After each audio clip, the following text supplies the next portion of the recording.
Reciban todos ustedes un cordial saludo de parte de quien les habla, José Chávez.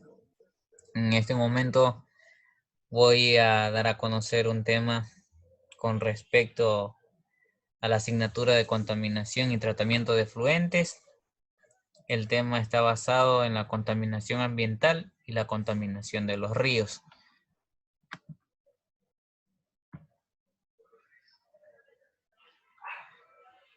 A manera introductoria, la contaminación ambiental es algo que naturalmente ha existido o siempre se puede decir que en la naturaleza se ha generado, pero toda la que se genera naturalmente es controlada por la misma naturaleza.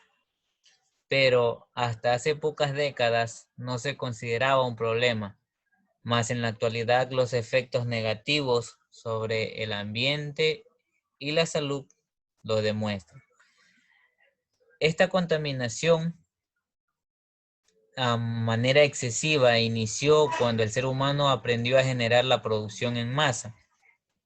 Se agravó con todo el tipo de tecnología innovadora y la necesidad consumista del público que, que en la actualidad está necesitado de más productos, y para generar grandes cantidades de productos se aplican tecnologías o métodos que atentan contra la contaminación ambiental.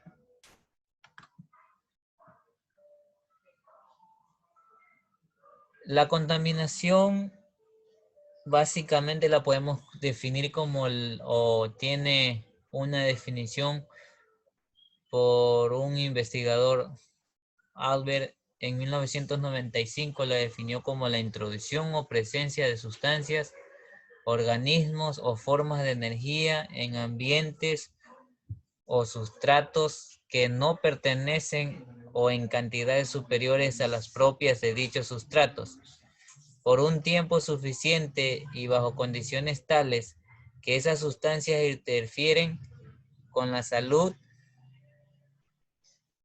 y la comodidad de las personas, dañan los recursos naturales o alteran el equilibrio ecológico de la zona.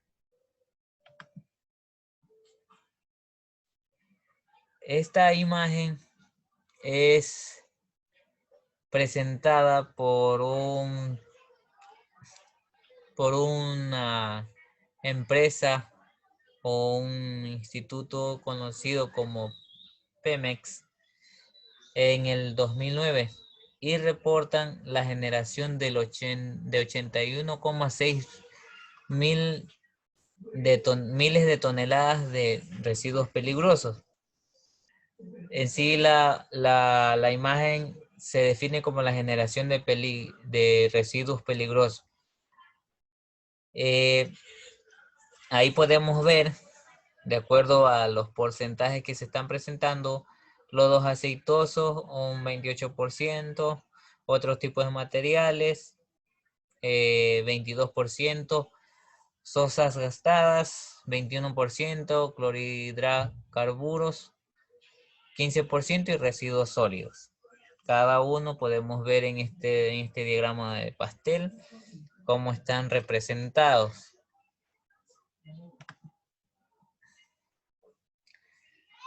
Dentro de lo que conocemos como uso de energías no renovables, estas son definidas como una reserva de energía. Y esto es el resultado de millones de años de descomposición y almacenamiento de vegetales que se transformaron en esos elementos a través de diversos procesos. Estos han sido los protagonistas del impulso industrial, ya que de ellos depende la mayor parte de la industria y el transporte en la actualidad. Entre ellos, los más importantes que se conocen, inicia uno de los más importantes que creo que forma parte de nuestro diario vivir, o es uno de los motores principales que el mundo utiliza para avanzar es el petróleo. El petróleo para la obtención de productos derivados más rentables desde gases y gasolinas. Como todos conocemos, el combustible gasolina es usado en su mayoría para hacer funcionar los automotores o motores en sí que necesitan este tipo de combustible para poder entrar en funcionamiento, y gases que son utilizados, por ejemplo, el gas doméstico y todo aquello que son utilizados a diario. El carbón, la principal desventaja es que tiene un factor de emisión de CO2 muy elevado. La energía nuclear, el proceso para producir la electricidad usa el uranio. Este uranio es un tipo de mineral radioactivo, el cual está siendo limitado o es limitado, y además genera mayor rechazo en la sociedad, ya que genera muchos residuos radioactivos, según lo especifica o lo expresa Echari en 1998. El gas natural es una mezcla de hidrocarburos y puede contener etano, propano y otros hidrocarburos pesados en pequeñas cantidades. El gas LP, este es incoloro y cuando se encuentra en su estado líquido, inodoro, por lo que se le agrega una sustancia llamada etil mercaptano para detectar fugas inflamables si se llega a escapar y vaporizar. Todo esto está siendo mencionado por Posner en 2010.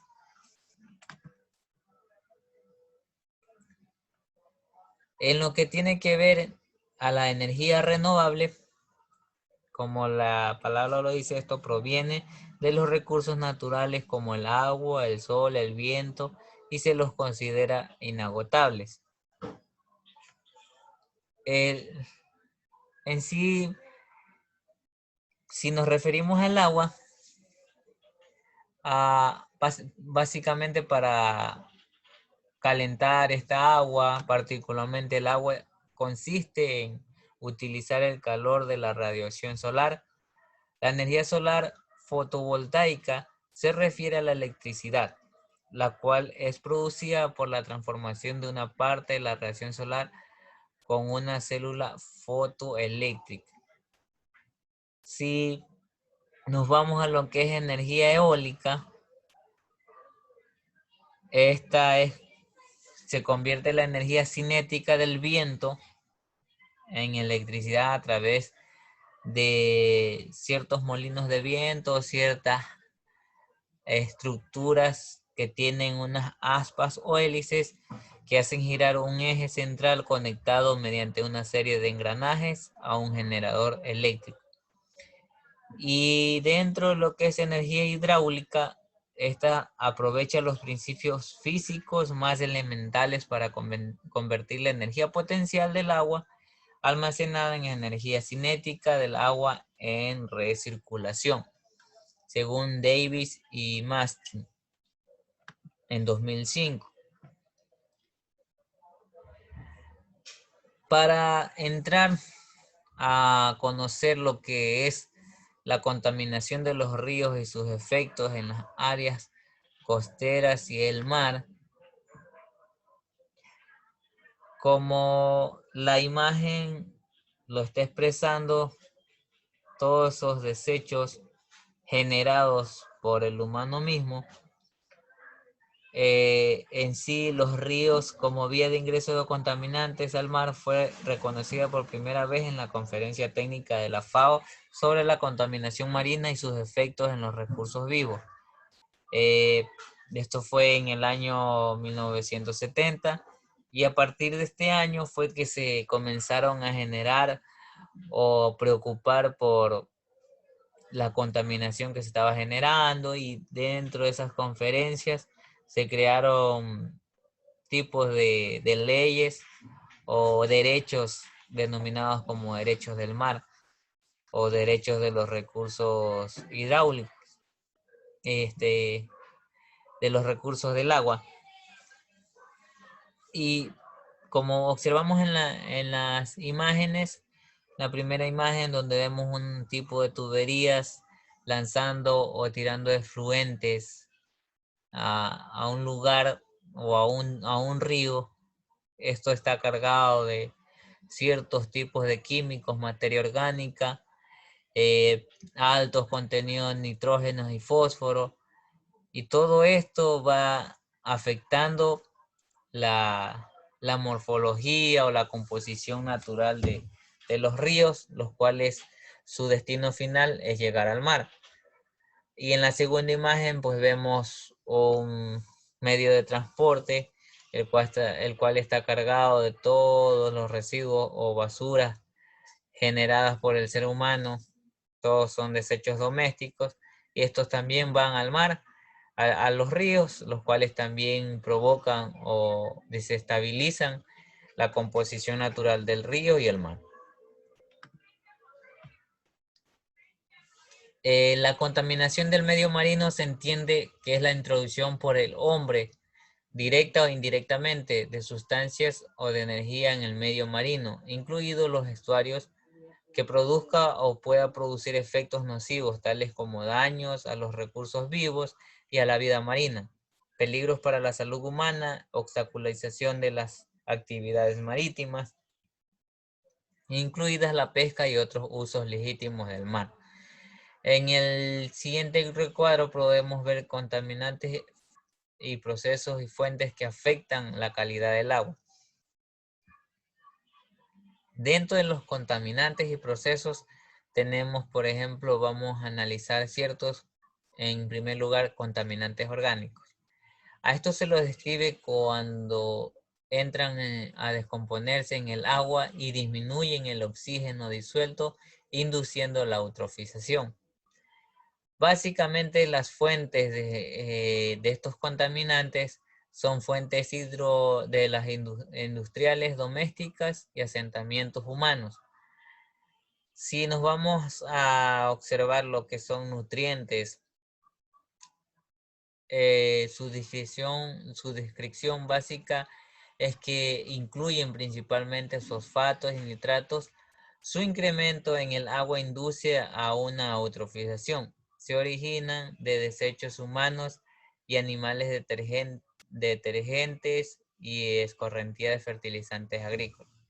Básicamente las fuentes de estos son fuentes domésticas, industriales, escorrentías agrícolas. Si vamos a analizar otro como químicos, trazas y compuestos farmacéuticos, estos son desechos hospitalarios, son sustancias peligrosas no removidas necesariamente por los tratamientos convencionales y han sido reconocidas como disruptores endocrinos y carcinogénicos. Las fuentes básicamente es la industria química y la farmacia. Y así tenemos a otros sinnúmero reconocidos como contaminantes, como los desechos nucleares, la salinización, la acidificación, que la acidificación está relacionada con un pH bajo de un agua dada por la exposición sulfúrica, producida por la actividad industrial y las emisiones urbanas. Sus fuentes principales son fuentes industriales y fuentes municipales. Para lo que podemos conocer como una descripción más básica, que son las fuentes terrestres de contaminación de las franjas costeras y el mar, estas deberían ocupar hoy los efectos en la salud humana, la eutrofización, la disminución de las poblaciones de peces y otros recursos vivos, cambios en el flujo de sedimentos. Estos son aspectos vinculados a las fuentes fijas y difusas de la contaminación producida por actividades que tienen lugar en la tierra y que por el efecto de captación de agua que tienen las cuencas hidrográficas generan efectos concentrados en la desembocadura de los ríos, en el mar y en las zonas costeras aledañas. Si podemos observar aquí en la imagen de la izquierda, tenemos un cierto tipo de río o cierto tipo de cuerpo de agua, tenemos dos cuerpos de agua que en sí está describiéndose un cuerpo de agua natural, un cuerpo de agua libre de todo tipo de contaminación, donde básicamente en este cuerpo de agua natural existe un equilibrio en el oxígeno, la luz y el alimento, y este permite el paso normalmente de la luz, y hay peces en capas profundas. Las bacterias descomponedoras hacen su trabajo. Entonces, es así como funciona un cuerpo de agua natural. Más, ¿qué pasa con un cuerpo de agua eutrofizado o cargado con alta cantidad de materia orgánica o alta cantidad de contaminación? Podemos ver en primer lugar que se forman capas superiores impidiendo el paso de la luz, o sea, va a haber un poco paso de luz. Todo esto nos conlleva la acumulación de nutrientes y provoca un crecimiento desmedido de plantas y algas. Comienza a faltar el oxígeno y los peces o todo tipo de organismo vivo que se encuentre aquí se comienzan a morir y no se descomponen normalmente. Todo lo que provoca esta descomposición irregular es toxinas. Y todo esto nos conlleva a un exceso de desechos por falta de oxígeno, en sí generando un problema mucho mayor a lo que es naturalmente. Naturalmente no voy a tener problemas, pero si hay un cuerpo de agua que es manejado irresponsablemente, voy a tener todos estos problemas. En la otra imagen podemos ver así a simple vista cuáles son los principales componentes de contaminación. Por ejemplo, tenemos a, a los a las personas, por ejemplo, digamos que de una ciudad, digamos las personas de una ciudad, todos esos desechos que generan estas personas que habitan en un lugar y habitan en masa o habitan en gran cantidad, todos esos desechos son arrojados a una cierta fuente, las cuales por A o B motivo siempre van a llegar a un cuerpo de agua.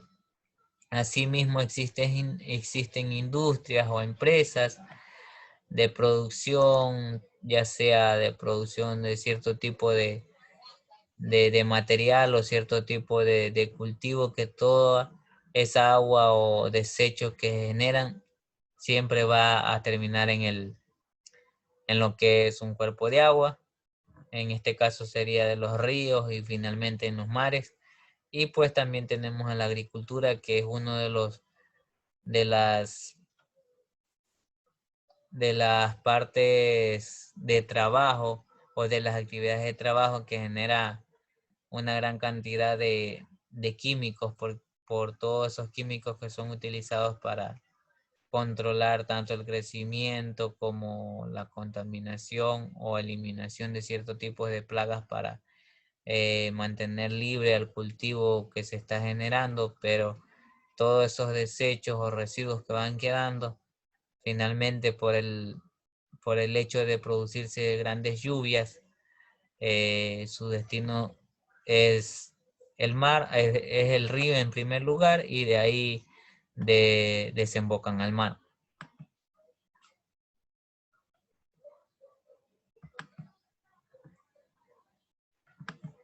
Ya,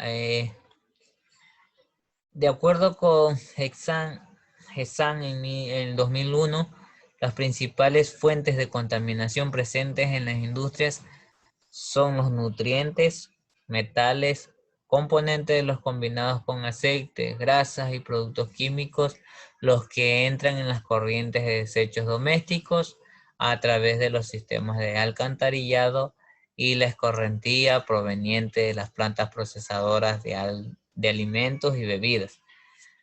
Esto implica cerca del 17% de las franjas costeras sudamericanas y el 6% de las mesoamericanas están en un alto riesgo. En el recuadro podemos ver la contaminación con descargas municipales en cuencas hidrográficas vinculadas con las áreas costeras en América Latina. Aquí les he puesto como ejemplo solo 4 países, encabezando este lugar nuestro país Ecuador, y los vertimientos municipales o cuencas fluviales. Por ejemplo, en nuestro país el río Guayas, Daule o Bahoyo constituye la principal fuente de introducción de contaminantes en el Golfo de Guayaquil. Introduce una cantidad equivalente al 75% de todas las descargas domésticas e industriales que se realizan en el litoral. Igualmente el río Teatone recibe cerca de 3 millones de metros cúbicos por año de efluentes de la actividad petroquímica, ubicada cerca de la ciudad de Esmeraldas. También el río Esmeraldas capta desechos domésticos e industriales y de cultivo de camarón.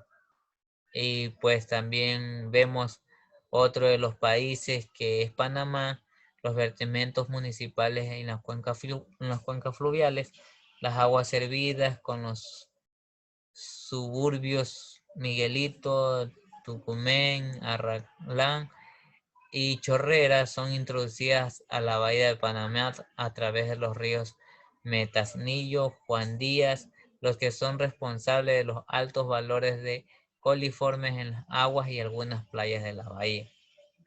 Y pues también tenemos otro país vecino que es Colombia. Las fuentes municipales descargan 4.5 millones de metros cúbicos por día de aguas residuales, de las cuales el 90% corresponde a fuentes municipales y un 10% a industriales.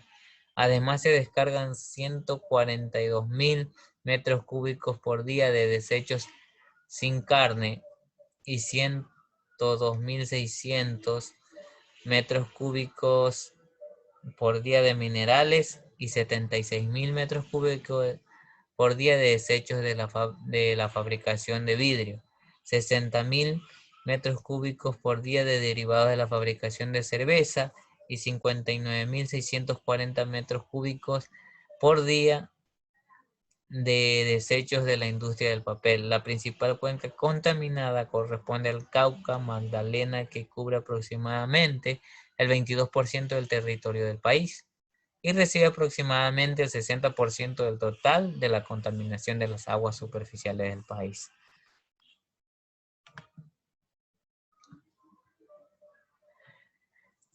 Cuando hay contaminación, cuando hay un manejo irresponsable de todos esos desechos, todo eso va a conllevar a que se presenten efectos de esa contaminación de las cuencas hidrográficas en las áreas costeras. El caso del cultivo del camarón marino en los estuarios del Golfo de Guayaquil en Ecuador. La expansión de la acuicultura se caracterizó además por un muy limitado ordenamiento y llegó a hipotecar áreas muy cercanas a localidades urbanas y en especial muchas se ubicaron cerca de ricas áreas agrícolas. En estos lugares la escorrentía agrícola y otras formas de contaminación ha afectado seriamente a la actividad, tales como la contaminación del río Guayas, la de los esteros Guailá, las áreas cercanas al río Taura y áreas donde la actividad acuícola alteró el drenaje natural de los esteros y ríos. En efecto, en 1992 las camaroneras del Taura mostraron una elevada mortalidad de camarones, marcadamente en los de menor talla. Las bajas en la producción de camarón de cautiverio y de larvas salvajes ha sido atribuida al denominado síndrome de Taura y correlacionada con la contaminación con pesticidas, atribuida a su mal manejo y con agentes microbiológicos. Eso es solo para estudiar una parte de lo que ha sucedido o ha provocado la contaminación de los ríos, de los sistemas de agua, de los cuerpos de agua, a nivel, a nivel mundial y lo que está provocando todos esos efectos que genera la contaminación en nuestro planeta. Eso es una breve introducción y pues estos temas son bastante interesantes ya que nosotros debemos manejarlos con cuidado. Gracias.